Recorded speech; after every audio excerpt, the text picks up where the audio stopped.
What is up, movie viewers? Dena Views and Reviews here, asking what you watching. Well, today I am watching Killers of the Flower Moon. This movie stars Leonardo Decaprio, Robert De Niro, Lily Gladstone, Janae Collins, Gillian Dion, Jesse Plemons, Tantu Cardinal, and Brandon Fraser. It is written by Eric Roth and Martin Scorsese. It is directed by Martin Scorsese. It is produced by Lisa Ferschetta, Shay Camera, Adam Sumner, Martin Scorsese, Daniel Luffy, Bradley Thomas, John Atwood, Leonardo DiCaprio, Dan Fredkin, Niels Jewell, Rick Yorn, and Mariana Bauer. Now, Killers of the Flower Moon is something I have been waiting to see. I've heard a lot about this movie, and it is based upon what has happened in actual history about some factual homicides that took place within the Osage Tribe of American Indians, or Native Americans, or indigenous people, whichever term that is comfortable for people. I don't know what they prefer, but this is what I'm using.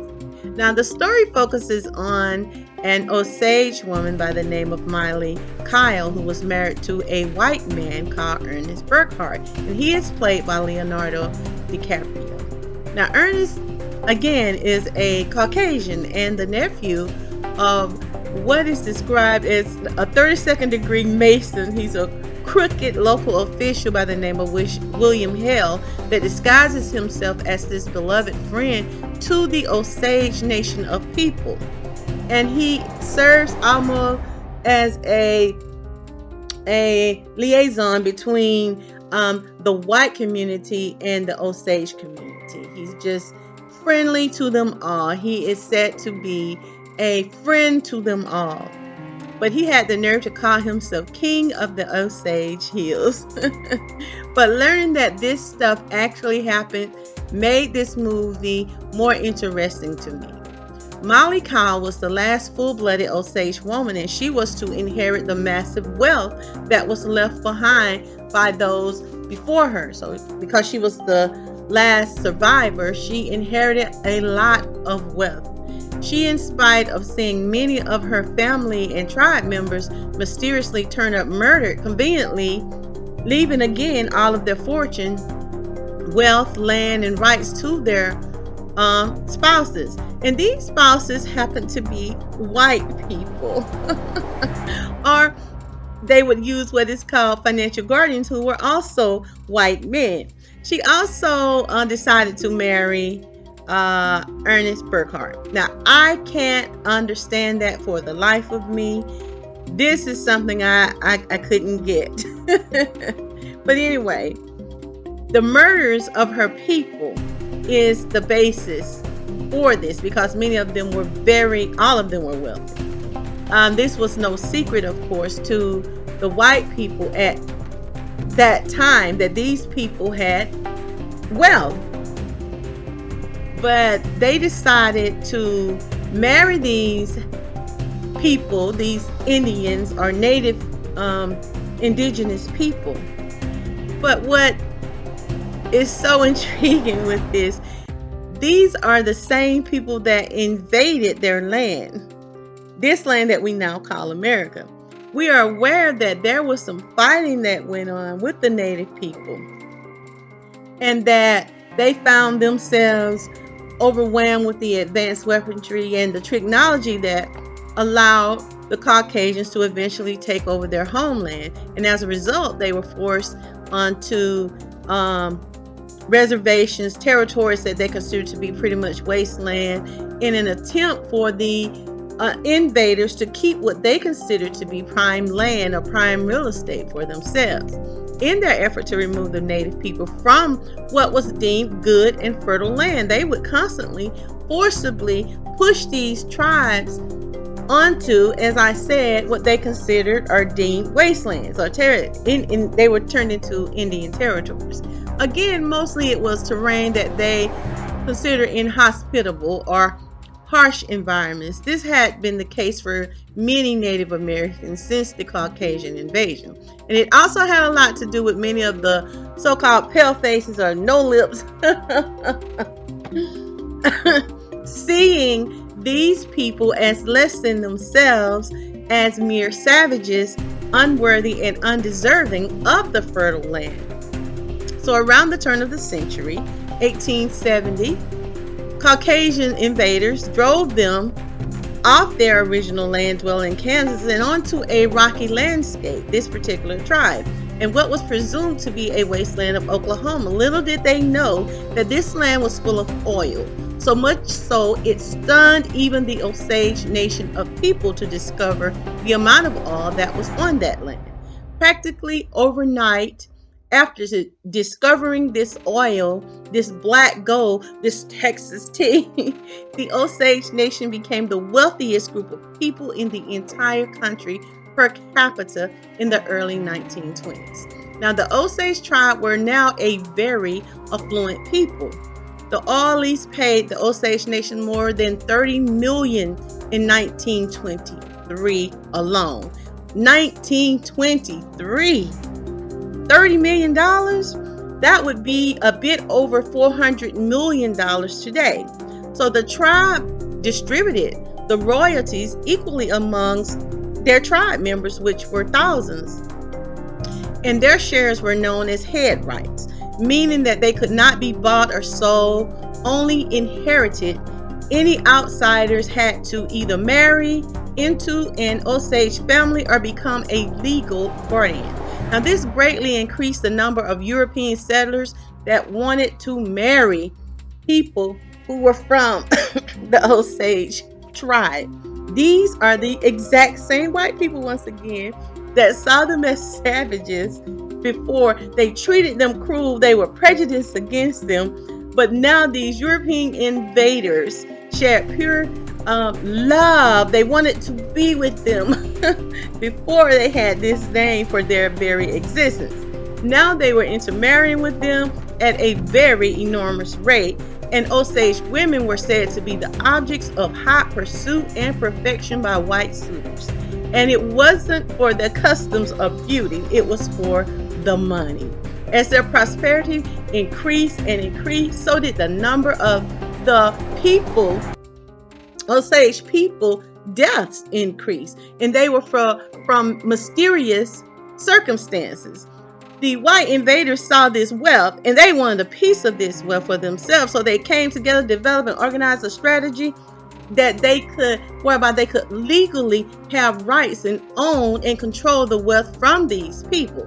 They saw this wealth and they wanted that wealth. They began a campaign of manipulation, deception, collusion, and murder by any means to attain the legal rights to this wealth. And one of the main ways, of course, was to marry into this group of people. They would earn their trust. They would even procreate with them. But the objective was to get the wealth. So Osage spouses, the white people, they would be found dead. The Osage spouses would be found dead due to mysterious accidents, unusual mishaps, and just some strange misfortune would take their lives, like suicide, shootings, poisonings. There were never any autopsies.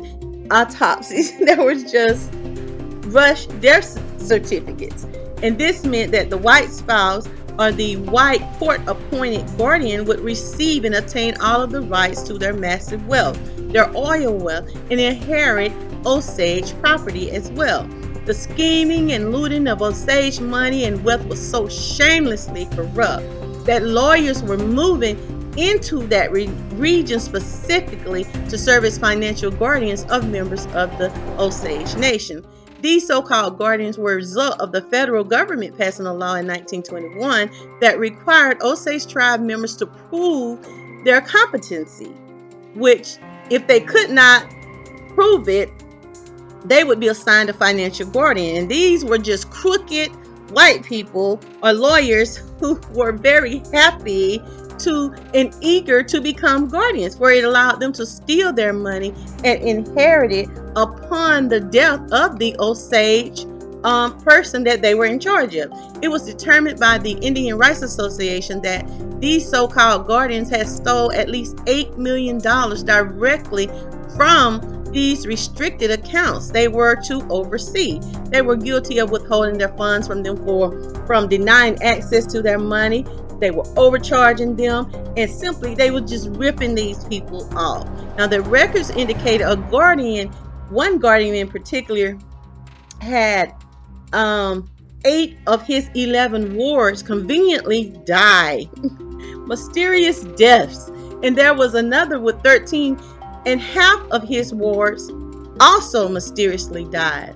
This meant that they inherited all of the money, all of the resources themselves from these people being murdered. And this is why I'm going to tell you why I gave this a 3.5 stars, because it did give a realistic look to me into the mindset of the despicable people that were full of malice and convoluted methods. It shows some of the methods that they used to trick and mishandle these Osage people. These were some devious individuals, of course, and the fact that they were scheming and setting up a system by which they could rob the people of their land, especially when it came to one of the characters that Robert De Niro played. Oh my goodness, the William King Hale. He was said to be a cattle baron, but he pretended to be an ally, of course, to these people, while his true intention was to gather all of their wealth. He wanted it directly from the ones that had full head rights and had large farms. He was a master of deception, and unfortunately the Osage people trusted him to their own demise. I mean, I think De Niro played this role very well. Talk about a wolf in sheep clothing. But I just could not understand or comprehend why these people continued to marry and procreate with these Caucasians, knowing their history and experience with them, knowing full well what they were about. I think it did a good job of referencing the Tulsa Massacre. In case anyone doesn't know, it's about black subjugation as well. The KKK did not go unnoted in this movie, their reference as well. I found this movie to be informative. I felt it was thought-provoking and really an eye-opening film that delves into America's iniquitous history. 5. Now, Killers of the Flower Moon is rated R. And if you would like to check this movie out, you most certainly can, because it is currently streaming on Apple TV. Subscribe, like, and share your thoughts in the comment section on what you thought of this movie. What did you think about this review? Let me know your thoughts. This has been Dena Views and Reviews, inviting you to join me right here weekly for my next review and our recommendation. And I want you to remember, it's my view. Now, what are you watching?